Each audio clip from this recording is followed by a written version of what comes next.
Hello, good afternoon, ladies and gentlemen. It's our program Financial Show on Wednesday at 1 o'clock, as we do it every week. And I would like to introduce our co hosts, Peter Bennett. Nice. Welcome. It's a Wall Street veteran and has a thing or two to tell us about the market. And founder of the network, Nick Palevedo. Welcome to the show, Nick. I'm It's a lot of things are happening in the markets these days. Yeah. First of all, we must mention because maybe soon we will not be able to do that. It's about crypto and particularly Bitcoin. It's still around. It's trading. It's alive. But how much time is left there? Nobody knows. So let's talk about it while it's still alive, because once it's dead, there will be nothing to talk about. Nobody will listen to us anyway. So I read to one very interesting story from Ross Givens. He's writing about the markets and different things. And he's right probably more often than he's known. And what he's writing is this. If you thought that Monday's sell-off was bad for stocks, just take a look at what happened to BTC, which is Bitcoin. While the S&P 500 dropped 3.9%, BTC fell a punishing 15.6% in just one day. The crash took the world's most popular digital currency back to the 20,000 level for the first time since 2020. Now, if it went so low, maybe some people would think it's a good entry point. Trust me, it's not. Because once things goes down, there is a certain accelerators are on a way to make it even lower, and he sees the bottom between 6 and 7,000. But I think he's a very optimistic person. I just don't see any reason why it should be over $1,000 and actually even $100. You see that there is a practical no use to that thing. You cannot go to a supermarket to buy food. You cannot buy even a pack of cigarettes. You cannot buy anything, period. So it's kind of a absolute, it's not currency, it's not a stock because there is no value of any kind. There could be value of what, 65,000 for one Bitcoin? Is that a value? Or it's at 21,000 today, around there. 21,000. Okay, so it's better than 20. So people who bought at 20, they're already making 1,000 in one day. If they bought a million Bitcoins, they're making a killing. They're making $1 million. Well, right? What happened, Sasha, over the weekend is, I'd like to report the news, like I do at the beginning of the show, all the new news you need to know. That's my, I like to open the show that way. But with cryptocurrency, that was one of the stories I was going to mention. A company called Celsius, which was a crypto company, held up all withdrawals over the weekend. And people did not like that. It's like, you mean I can't get my money at all? And I just, again, Paulson said, he's a hedge fund manager. I tend to agree. It could go to anything, but he says it's a scarce amount of nothing. And I think it's going to be like Beanie Babies and tulips, and it's going to go to almost zero. I don't think it'll be 1,000, most likely, or it could go to 1 million. Nobody knows because there's no fundamental value. But when you look at the fact that it's now on the 1040, which just came out, on the 1040s, now, when you do your tax return, they can ask you about your cryptocurrency transactions. So there's no secrecy. You have to pay tax on it if you have gains. You have to keep track of it, which is very difficult to pay taxes. And all the other countries, so many countries are developing digital currencies, which will replace all these private. So sooner or later, the U.S. will have a digital currency, very likely. And so, which are you going to prefer? A U.S. backed digital currency, or even the quote best of the Bitcoin, which is supposedly they're not going to issue anymore because this guy named Nakamoto promised it, but nobody knows who Nakamoto is. So it's like you've got lots of fiction out there and no reality. But I'll do quickly just the news of the week just to start us off, and I'm going to have a question for the panel too. So last week the CPI went up 8.6%. The market thought it was going to go to 8.2 from 8.5 for the month, and the market tanked. Surprise, surprise. That's been the trend for, as I've shown on charts recently, it's just going up and up. Yesterday, the producer price index came out, and it was at 10.2%. And that has to all get passed through to the consumer or hurts profits. And keep in mind that this 8.6%, if it was reported like it was in the 70s, because the government has radically changed how they report it, we might be at maybe 14%, because they have very tricky ways of using substitutes and things like that to hold down the inflation, to change the mentality. But the reality is we're in the 70s for that, sort of direction right now.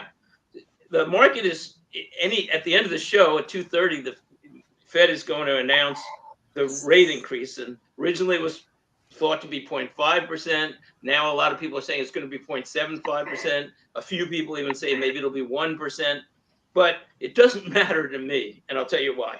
The Fed is so far behind the curve, and I think it's out of control. I think inflation is out of control for a lot of reasons. One, the Fed cannot control energy costs no matter what they make the rates. So they have to intensely drive the economy down to hurt energy consumption. Two, rents are a lagging indicator, and they follow housing. And housing was up 20% last year. And three, you have a wage price spiral. There's a 1 million person employee shortage just in distributorships alone. 303 airports just announced that they're flying less planes because they have a 12,000 pilot shortage. So that's why your airline rates are going up, among other reasons. So the Fed cannot control this. And the other thing is, I have this theory called, I've never heard it, but I'm sure other people have said it maybe, but I watch finance all the time. I've named it Bennett's theory of interest rate relativity.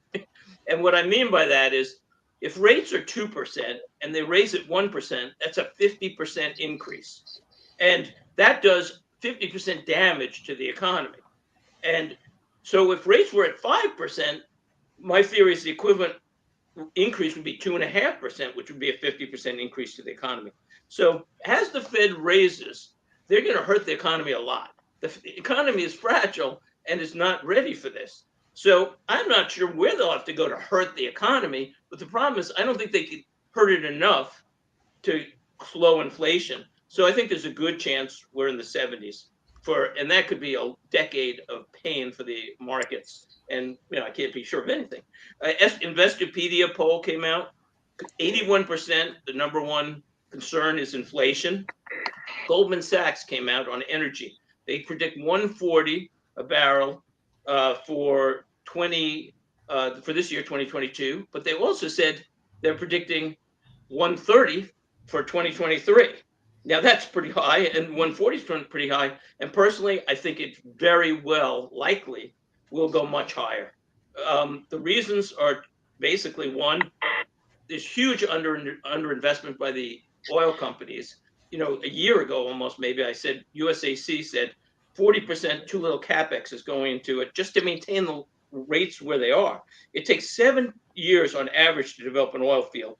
The biggest ones can take up to 30 years to hit their peak. This is not like they're going to turn on the spigots, and they have no reason to. There's a hostile regulatory environment, and there's a lot of other reasons why they're not going to do it, including they have a disincentive. They don't want to, if maybe 20 or 30 years it won't be oil, why are they going to spend every dollar they have in reinvesting until they lose everything? The earnings for the quarter completed, and they were down about 15%, which is not good. BlackRock came out and said they have 3 reasons not to buy the dip. One, downside risk to profit margins. That's inflation again, mainly. Two, there's a much equities aren't much cheaper, they said, when you account for earnings and the new discount rates. So they don't think that the market's really adjusted correctly. And three, they're concerned about the Fed. Um, Interestingly, the 2 and the 10-year Treasury, which are very often considered the most accurate readings for predictors of recession, went into inversion this week. So that is a very bad sign. Basically, short-term rates are going higher than long-term rates, and that is rare in its occurrence, but has been a fairly accurate predictor of recession. Um, the 30-year mortgage, ready for this? It went up to 6.2% this week. I see Nick going, whoa, from 5.5%. So the building industry is 1/6 of our economy, and they are not going to do well at 6.62% fixed rate. The market's reacting to where I think it's going. Um, Finally, a few points. This is a human interest story to a point, but it also affects my long-term forecast. So a Google engineer maintains that he has a chat box on like that's become sentient. He believes it's human-like, it's alive. Um, and the chat box said the most important thing is for humans to have well-being. Does that sound like science fiction movies? To me, it does. It's like Terminator. We're going to protect you. By or iRobot. Anyway, to me, that's in the long run. The economic effect is the machines are coming, and in 5 years and 10 years, this is going to be hugely deflationary, which will help if you have some money, but it's going to hurt a lot of jobs. So here's three charts. This one I've shown before, which is in high inflation environments, where do you put your money? And you could see that basically the only place really to have money is energy, with an average return above inflation of 9%. And it outperforms inflation by 70%. And equity REITs, my dividend pick this week will be an equity REIT, but you have to be really selective there. There's an office crisis, and you have to be very picky. Mainly, I'm more and more bonds now, and REITs. Here's another one for those bullish, who is not me. Here's a chart for those people who use technicals, and it says the S&P is set for a bounce. So you can see here that we're at the bottom of a channel. So that might mean for the short run that the market's going to take a jump, but I'm not a true technical trader almost at all. And I hate the fundamentals right now. I've never seen worse fundamentals. Here's an interesting chart I came across, which is very interesting. I thought about gold. I've been really wrestling. That's going to be my question for the panel about gold. But this is a 20-year chart of gold. And you can see gold tracked pretty well in the end, the S&P 500. Sometimes it was higher, sometimes it's lower, but it's kind of tracked the performance over 20 years. But also you'll notice at the bottom, GDX has been almost flat for that whole time. That's the gold miners. And that portfolio is largely made up of the big gold companies like Newmont and Barrick Gold, and they have basically been flat for 20 years. So gold has outperformed the miners, and I have now 1.5% gold. I went from 3 to 1.5 because I have no idea where it's going to go. And then my final chart is this also makes me think about gold and maybe think I was wrong. So this is the performance of gold over the last 20 years too. And for a long time it was flat, but then it jumped and it's down. So I wrote trend and Fibonacci, and that's what's interesting over here. Whoops. So if you look at this, you could see the trend would be definitely much, much higher. But if you look at Fibonacci's for the medium or the short run, you could go much lower. So again, I'm wrestling with this, but I went to only 1.5% gold because I just like so many dividend stocks. And right now, the last point I'll make before I turn it over to you guys about gold is right now, if I can get 3.5, I'm getting 3.2, 3.4% in full state GO bonds. And I'm going, I think I might be locking in, the highest rates for a long time because I don't think the long end is going to go higher. And if it does, I don't care because it's safe money and it's an alternative to dividend stocks. For a long time, 2% looked good, It's like, okay, but now I can get a dividend stock at 2% with growth, but or I can get a tax free at 3.5. So that creates a substitute. So, Nick, Sasha, what do you think about gold? Before I tell you what I think about gold, I would like to introduce Milan Somberg. Welcome to the show. And speaking about gold, um, look, compared to what? If you compare it to crypto, there's no comparison because gold is really a store of value. It's been 5,000 years ago, it's been 500 years ago, and it will be in the next 750 750 years from now. So there is a store of value. Now compare it to S&P. It's I have a feeling that the present market condition, all this inflation fears and the interest rates issue and so on, it's been now with us around for some time. It's nothing new in that. The recent numbers just confirms that. They don't refute this, they just confirm it.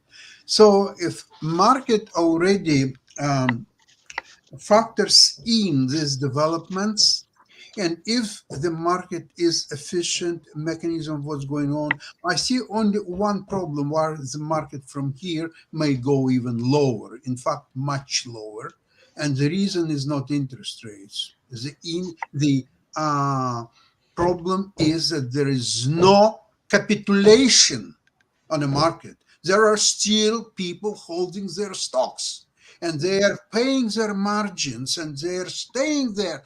And until that will be like that, the stocks will never go higher. They must have capitulations. There has to be a day when there are $10 trillion will be worse, complete wash out. And only then and only after that, the stock may resume their upward, but not before. So right now we are seeing is a dead cat bounce.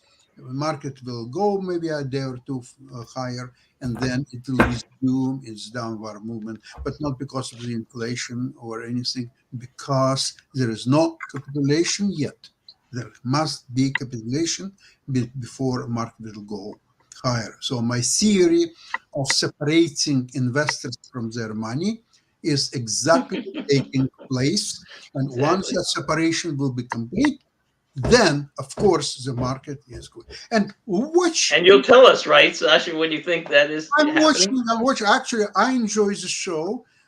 What's happened to the market? I'm seeing on the down days, market makers and specialists on certain stocks, especially this the high tech stocks, they're simply removing the beats. There are no beats. Even on highly Right. liquid stock like AMG, or you'll take Yeah. even Apple computers, sometimes it's in a free fall. There's a one level it got broken, then next level, the next level. No. So where is the professionals? Market makers. Well, they're buying, but at much lower levels. Not at May I say a few words yes, about please, gold? of You're up, course. Noah. Yes, Mila. Uh, this is an objective view. That is, what would somebody coming from Mars say when they see somebody digging a hole in the ground to extract gold and then refining it and trucking it over to some other place and putting it back into the ground and then hiring people to look after it? They would say it's insane. And yeah, Sasha, you're quite right. The purchasing power of gold has remained the same for over 5,000 years. Now, that's a great asset, really. Purchasing power loss happens with cash pretty well all the time, happens with bonds outside of tax advantage accounts, tax free accounts. And so gold has that benefit that is steady, and it does fluctuate up and down. And some people have successfully been able to take advantage of that temporarily. What they have done made a lot of money from assets under management, looking after other people's portfolios, playing with gold. But Warren Buffett doesn't buy gold, and I don't think any of us need to either. Milan, but let me ask you a question, but based on what you just said, to dig a little deeper. you just said gold, and I'm, not a gold bug for sure. Again, you had maybe not on the show, but I said it just reduced from 3% to 1.5%. I just use it as a hedge. But you just said that gold maintains purchasing power. So what if we're in a period of very large inflation? Today it was 8.6. What if that continues for 5 or 10 years? Then wouldn't gold potentially outperform most many other assets? It would, yeah. But what you're talking about here, Peter, is market timing, and market timing works well for Wall Street / Bay Street, but not for most investors. But yeah, you're quite right. Having some money in gold will maintain its purchasing power, but it will fluctuate in value up and down, and it'll affect your portfolio that way. It could, yeah. So I'm just not a big believer in gold. I've invested in gold since 1987. That was one of the first funds. The reason I'm not a big believer, there's no innovation. There's nothing new that's going to happen. It's the same old True. thing. I did find out in India, though, they consume a lot of gold there. They like to put gold leafs on everything. So at least it has something as a value in terms of consumption for people in India. But the United States, we're just not that much into it. But I just don't see we're going to see explosive growth and a commodity like gold. So I've been in and out of it, but mostly right Nick, now, what you say is true I just don't get it. about jewelry in India and dentistry. I'm a dentist, a retired dentist, as you know. We used to use a lot of gold Yeah, for right. a lot of restorations. The biggest dental laboratory in the United States stopped using gold. They will not Right. accept gold Yeah. cases anymore. Everything is done automatically in ceramic materials. So dentistry is not using gold anymore. Right. In Yeah. addition to Indian jewelry, dentistry was an application So, where gold yeah, had a so, use. Yeah. so if you have a scarce metal that isn't being used, the value is basically, I don't get it unless there's all of a sudden some great value. Let's say that they've been able to increase the size of supercomputers using gold, then maybe there's some value. Now, I did invest, it's a down market, into Ford and US Steel. Now, why Ford and US Steel? Okay, part of it is because of the problem why we're having inflation. Of course, is the government's going to spend trillions on new infrastructure the next 10 years. I'm assuming they're going to buy American. That's just an assumption. If they do, they'll buy US Steel, hopefully. Ford, like I said, the F-150, and I looked at the PE ratios of Ford, they're down. And I always, like I said, for me, I'm a real simple guy. I buy low, I sell high. That's it. I don't know why this has to be so complicated. Both of them are low. Unfortunately, when they're low, they usually, when I buy them, they usually go lower. Then they bounce back up. Yeah. But it's all going to depend on what happens today. And the real problem is if you knew what the Fed was going to do, the moves are easy on the chessboard. The problem is I don't have a clue what the Fed's going to do. Are they I going to wouldn't go? touch steel, Nick. And Yeah, I'll tell you why. Steel, I'll tell you why. steel's a real tough one. I would agree. But I go mean, ahead. Ford, I wouldn't buy Ford myself, but at least I could see an argument for it. Sure. But especially on the PE or whatever, and it had a decent dividend. But steel, I wouldn't touch it, and I'll tell you why. Even if there's infrastructure, look, the U.S. has 43% occupancy right now of office buildings. Nobody's, after these, whatever office buildings are being completed, there may not be an office building built almost. I'm sure that somebody will build one, but there may not be an office building built for decades. Not only that, a lot of the office buildings are being converted to maybe apartment buildings or other things that might have used steel too. So I wouldn't touch it. Plus, steel is probably a very economically sensitive type of thing generally, except for infrastructure. And, I think we're running into tough sledding on the economy for the next decades, maybe. Quick question. Tell me, weapons manufacturers, are they using steel? Or aluminum. Yeah, probably some, but not that much. Yeah, they may not be compared to using an office aluminum. building. Yeah, office buildings use steel. What So, about there's an argument that might be all true. this artillery weapons, how Yeah, but well, how many missiles? How many missiles would it take to build a building? Just one building. It takes a lot of, or planes. I'm saying you'd have to. You're right. Defense, and that's another one I wrestle with. Maybe defense is a good area to be in Like now. Lockheed Martin. I don't usually look at defense. Did I mention did I mention somewhere previously that Canada is one of the world's biggest bullet producers? Who do you sell your bullets to in peacetime? War is very profitable unless it's fought in your own land. So, you take a look at what's happening in the Ukraine today, and there are all sorts of weapons which cost millions, hundreds of millions to manufacture. Somebody is making a big buck. So, like Eisenhower said at the end of the Second World War, he said, beware of the military industrial complex. That's what we're facing there. So Ukraine is not doing that well, but all those people who are supplying them with weapons are cleaning up. Canada is one of the world's biggest bullet producers. But then I bring up Sasha's point. Sasha always brings up the market is, efficient, and that's known information. And so you look at the prices of Sturm Ruger or some of these companies, they've been selling more and more bullets for years, but the prices of the stocks are so high now, so in terms of dividends or PEs, there's not necessarily value. The market's adjusted to that known information. Peter, maybe there are some other factors in play. I don't think that the intrinsic value of U.S. business and all U.S. economy has a great future ahead of it. No. I think that the old system of really increasing substantially weapons manufacturers, sending as much weapons to Ukraine as possible, demonstrating to all world how good they are, selling it all over the world to countries like Turkey, India, just whoever is buying weapons these days, and there are a lot of countries are buying, and Indonesia will buy, and Brazil will buy, and there all world needs weapons. Europe needs weapons. That Germany, France, they don't have any weapons. When they started to figure out what to send to Ukraine, they have none. They have nothing to send, and whatever they will manufacture will be ready maybe by December. So they don't have, and I think I said on an earlier program, I think that Putin knew well in advance how low the inventory is of European NATO members on the weaponry. So who is going to produce it? US. Who else? US will produce all that. And that started to develop US economy. So all the wonderful high-tech companies and the financial companies are, okay, they're there. They will all actually benefit from this boom in weapons. So let's not be nice and say exactly all what it is. It's a weapon, stupid manufacturers.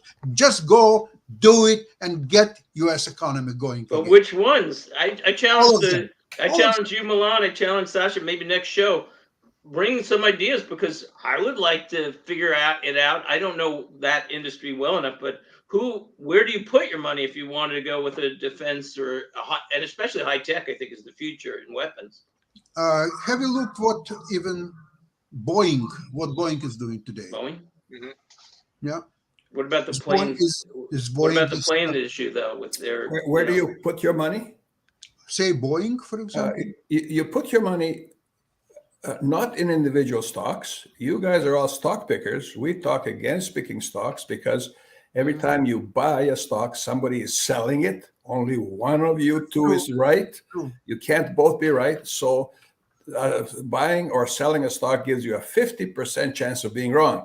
So we talk about buying the U.S. economy as a whole, the strongest economy in the last 200 years. And you buy the U.S. economy as a whole by buying an exchange-traded fund, which tracks the S&P 500, which is a very accurate representation of the U.S. economy as a whole. No stock picking, you'll be wrong. Well, 2 points. I have one big problem with that. I have one big problem with that. What's your problem? That's no fun. Okay. Yeah, you're right. That's no fun. Exactly. Well, I have a problem. I have 2 problems. Well, one, maybe there's an exchange-traded fund. I'd have to look into it. There probably is maybe a defense ETF, I'm guessing. Oh, I'm pretty sure. I'll do research. But you know what? To combine sound advice, Milan, like yours, and at the same time to have fun. Yeah. I did today one interesting transaction. I sold S&P 500 today's expiration 380 call. Oh. Okay. And I bought long in 2 weeks expirations, the same 380 call. So it's a calendar spread to be exact. Right? Fun. But that's fun. It's exciting because if S&P will continue to go higher today and will close 382 Okay, I will lose a couple of points on sold position. But first of all, don't forget I already collected some premiums there. I think I collected $1.20, so I will lose 80 cents on each position. Okay, but my other long position went way much higher than this whatever 80 cents. Yeah, I yeah. about Nick now. is right. Nick is right about this is boring, and It's so boring. Samuelson, Nobel Prize winner in economics, said that successful investing, should be boring. It should be, I mentioned before, like watching grass grow or watching paint dry. But we can all, if we want to have what we call a fun portfolio in I have which we my do fund these portfolio. things Right. and have fun. So it's like going to Las Vegas without going home. Yeah, Sorry, without leaving home. okay. Okay, My so let me fund, say, my fund Milan, will expire in 2.5 hours, right? Okay, so my fund will be over with. Now, the serious part of my portfolio, That's a I different story. haven't touched for about, I think, year and a half, probably longer. And what I've noticed, one very interesting thing, the dividend stocks that I own, they went down in this market they did. as much as 5-7%, but S&P went down 20%. Right. High tech, Nasdaq 100 went down 33%. So Right. not only that they keep paying dividends as we speak, but they also fare in percentages much better than others. So even if I would take a loss of say 5-7% or so on, but I got collected in dividends probably the same, if not more money. I So like dividends. I'm fine with the stocks. So that's why I'm not touching them. But the fund portfolio, it's a different story. I got last week, I got a margin call. What do you think I did on my fund portfolio? Sold. Not Yeah, all portfolio, mind you. I sold one position that I thought probably was the least advantageous.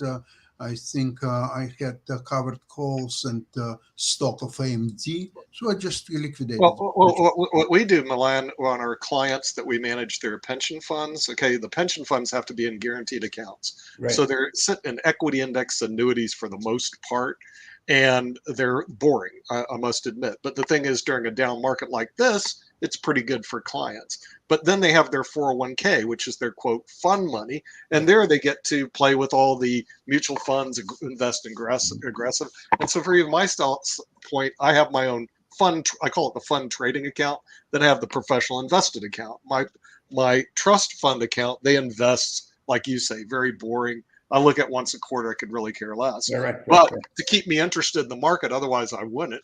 This is the fun part of the portfolio. right, Be able to take a little gamble on U.S. Steel or Ford while it's down, sell it while it's up, buy MPLX. But It's Nick, the it's not fun just about fun. I mean, here's part. the Yeah. thing, Milan. Okay, fun and profit. Milan, you could look at the past 20 or 30 years and say, yeah, a strategy was great. Just put it in the S&P 500 or it could be half cash. But, first of all, there's no diversity in that, in just cash and S&P 500. Hold on, And Peter, it's Peter, all, Peter. wait, because and the time sequence of money could work against you. But here's the thing. There's not uncommon for the market to have decades, sometimes, of flat or underperformance, especially against inflation. And so, personally, I think we're in that decade we're coming up to.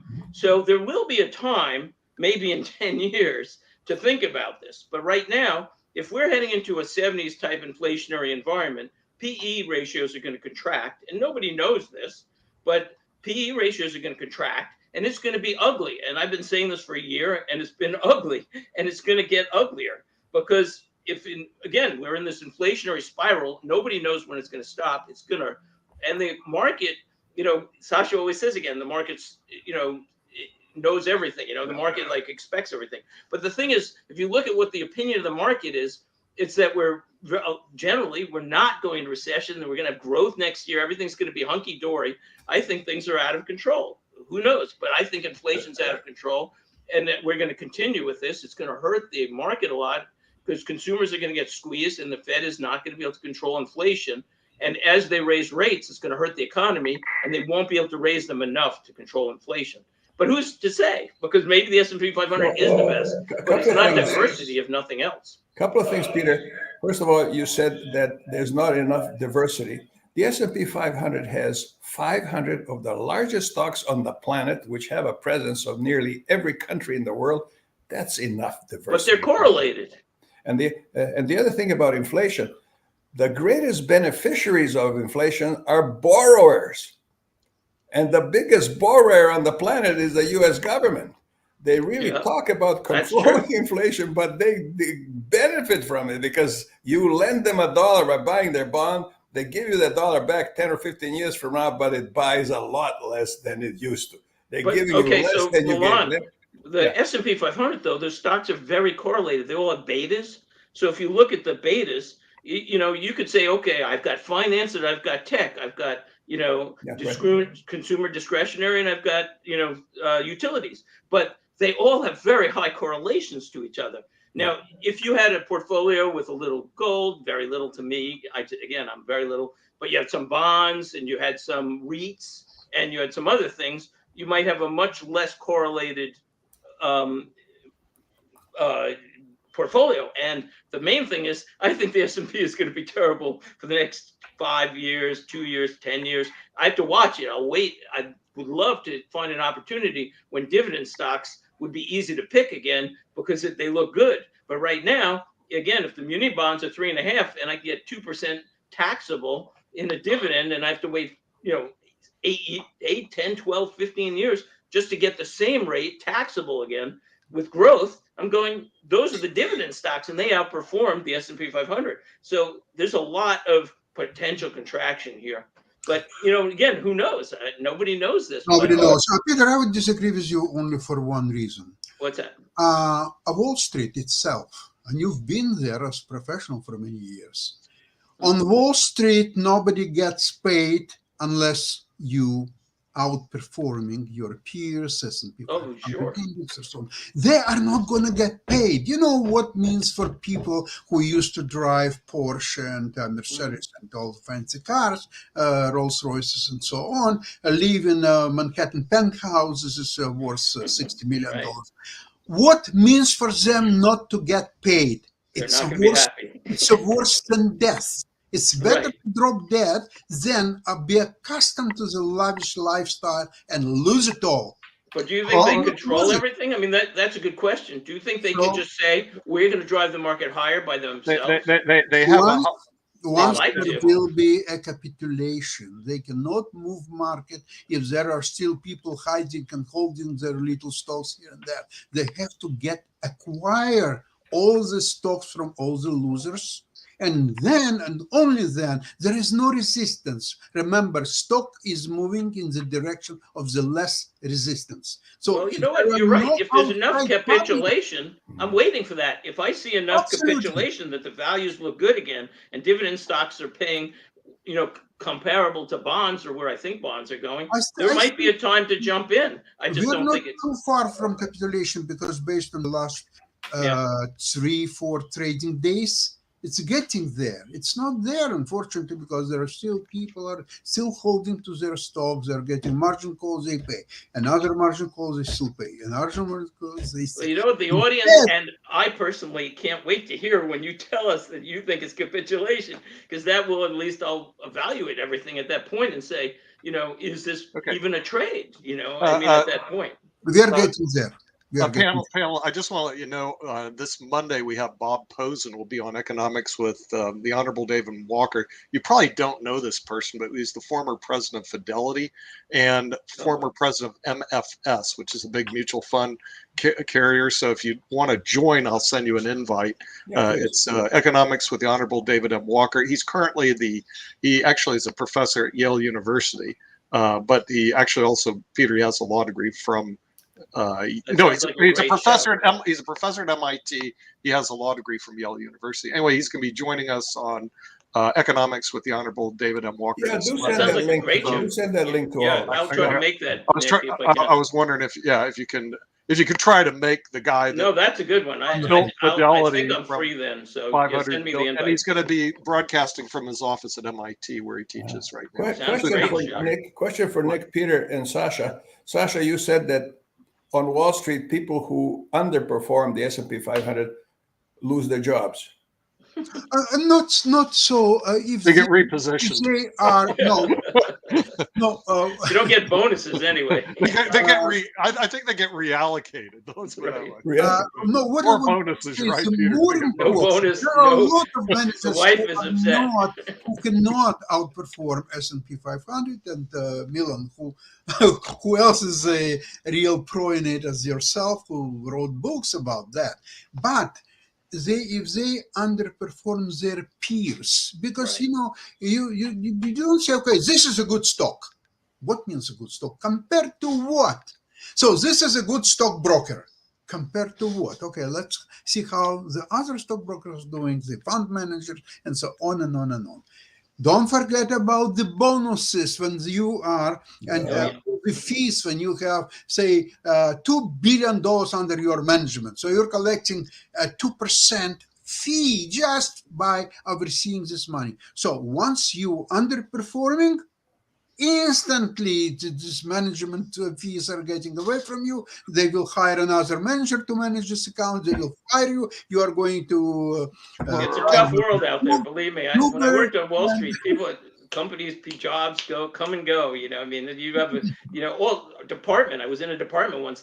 Everybody got sacked. They brought in people from Goldman Sachs. They got rid of, 18 of us or something, and I somehow survived in the company, but it was tough. But I'm going to go into the dividend pick of the week because we're running out of time. And okay, but please do. this week, I'm going to pick.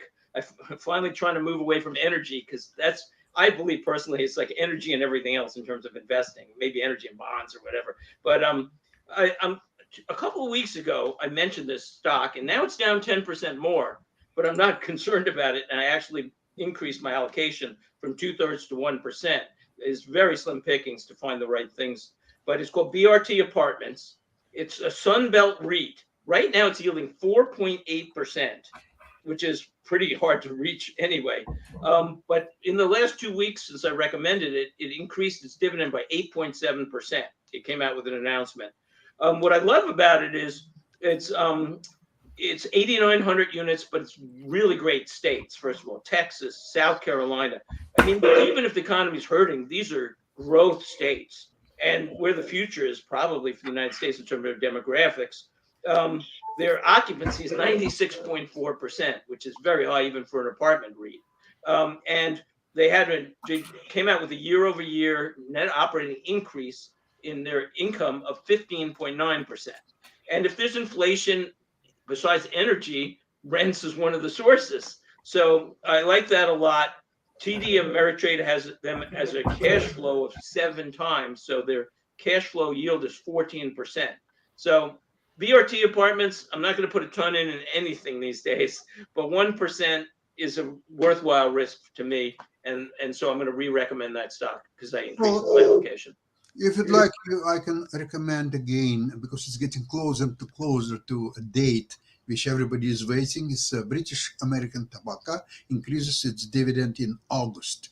So it would be reasonable to expect some kind of movement on the stock closer to the date.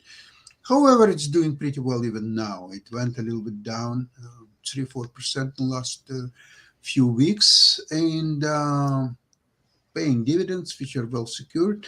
And the comments on the news, which I consider to be largely noise, but if you want to listen to the noise, they prefer that stock to, for example, Altria Group.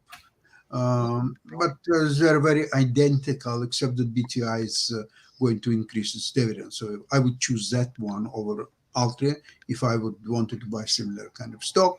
The Pfizer is there to stay, obviously, and every time they're releasing new drugs and so on. But I think they're making so much money that I'm awaiting during this year or whatever remains ahead of us of this year, they will either increase their dividends or they will start really buying their stock, like seriously buying. They announced a couple of times that they're buying, but not in great numbers. I think they will really get serious about that. Well, with that, I would like to thank you so much for today's program. And I think we did a pretty good job covering the market. Thank you, Peter, for your analysis. And we will see you next week. and we'll see what's doing market, S&P 500 and Dow and everything else, and Bitcoin, by the way, too. Interesting to see. Yeah, Thank you so much. Goodbye, everybody. Great to Bye-bye. be with you. Great to be with you.